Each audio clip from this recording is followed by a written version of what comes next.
au ministère entre 84 et 87. On revient à présent sur cette bonne nouvelle pour les associations en charge de l'aide alimentaire. Les plats retirés de la vente en raison de la fraude sur la viande de cheval pourront leur être redistribués. Le ministre de la Consommation, Benoît Hamon, a donné son feu vert hier et on en parle ce midi avec le président du Secours populaire, Jean-Louis Calens. Bonjour. Oui, bonjour. Alors, vous aviez lancé cette idée il y a une quinzaine de jours. Votre appel a donc été entendu par le gouvernement. Pour vous, c'est une aubaine.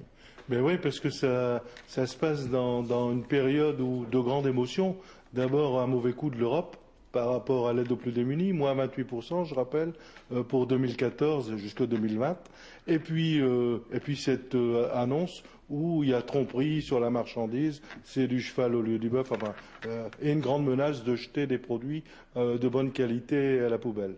Alors, toutes les associations ne sont pas d'accord. Le Secours catholique, lui, s'indigne que l'on redistribue ces plats aux défavorisés, affirmant que finalement c'est une façon de cautionner moralement ce scandale. Vous êtes d'accord avec ça ? Non, pas du tout, parce que l'ensemble des associations qui distribuent l'aide alimentaire en France, que ce soit la Banque alimentaire, les Restos du Cœur, la Croix-Rouge, le Secours populaire, se sont tous mis d'accord sur deux questions essentielles. Un, la sécurité sanitaire. Il faut absolument qu'on ait la sécurité sanitaire. Et puis aussi la traçabilité. Il faut que sur ces produits soit marqué ce qu'il y a dedans. C'est tout. Alors, à partir de Donc, ils vont être réétiquetés. Il faut que les bénéficiaires soient informés. Autrement, on ne va pas distribuer. C'est sûr et certain. On ne peut pas distribuer des produits où il n'y a pas marqué ce qu'il y a dessus. C'est impossible. Alors, on a fait un petit sondage hier parce qu'il y avait la distribution alimentaire au Secours populaire à Lille. Et puis, je vais dire 10 sur 10, quoi. Les personnes ont dit, nous, on est d'accord avec ces conditions. Si on n'est pas malade, ça veut dire s'il y a la traçabilité sanitaire, ça c'est logique, mais si aussi on sait ce qu'on mange. Voilà.